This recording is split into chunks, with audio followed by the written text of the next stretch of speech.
Hello, you guys, welcome back. So we'll be discussing on retrosynthesis in aliphatic molecule. Retrosynthesis in what? Aliphatic molecule. So the example before us today is 1,5-diphenyl hexanol. We're going to talk about 1,5-diphenyl hexanol. So we have it before us as this pH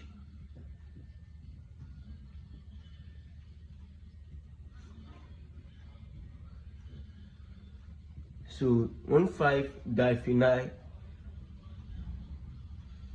pentanol. So this can also be represented as this. You might popularly know have the idea as this. You can also represent it in this form. So you can also represent it in this format.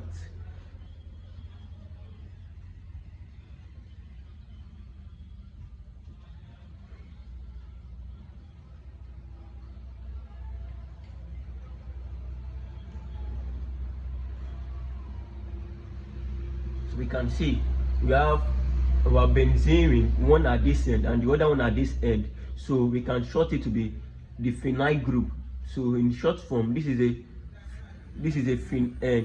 phenyl group. We can see this is a phenyl group, one at this end and one at the other end. And if we count the numbers of carbon atoms attached, 1, 2, 3, 4, 5, and an hydroxy group at carbon, start counting from carbon 1, we can see hydroxy group attached to the carbon 1, so called the phenyl. So then at carbon 5 we can see another phenyl group attached to this carbon.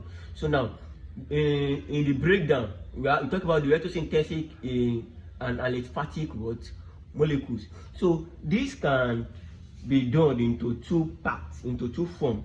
So we discuss two possible parts. We can find the retrosynthesis in this reaction. We can have a breakdown of it to know so this is our target molecule. As you said earlier, these are what? Target molecule. So we are going to find the possible precursors for it. So now let's go to the first part. So we talk about the first part. So let's label this as part A. So let's label it as what? As part A. So when we successfully disconnect, so the first thing is that we disconnect our phenyl group at this end. So then we are left with phenyl. And don't forget, we talked about our symptoms and our synthetic equivalent. So when we disconnect, we form symptoms with respective positive and negative charge at each end. So now when we disconnect, the phenyl group has a positive charge, carries a positive charge, and the other end carries a negative charge. It carries a negative charge. So we can see we successfully disconnect this compound. So you need to find the synthetic. So I will give you an assignment.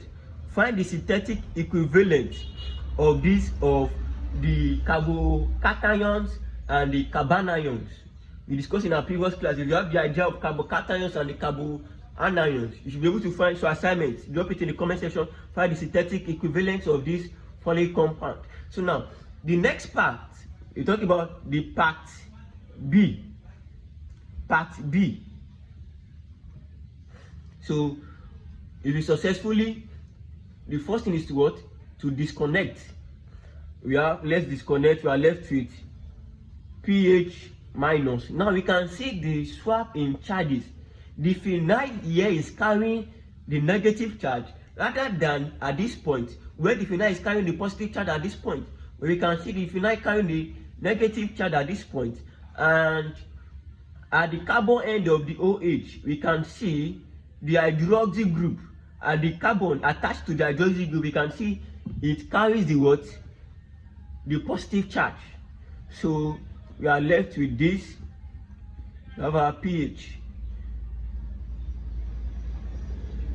So then the next thing is to find the the synthetic equivalent from our idea of carbanions, we can simply say the synthetic equivalence of this carbocation is said to be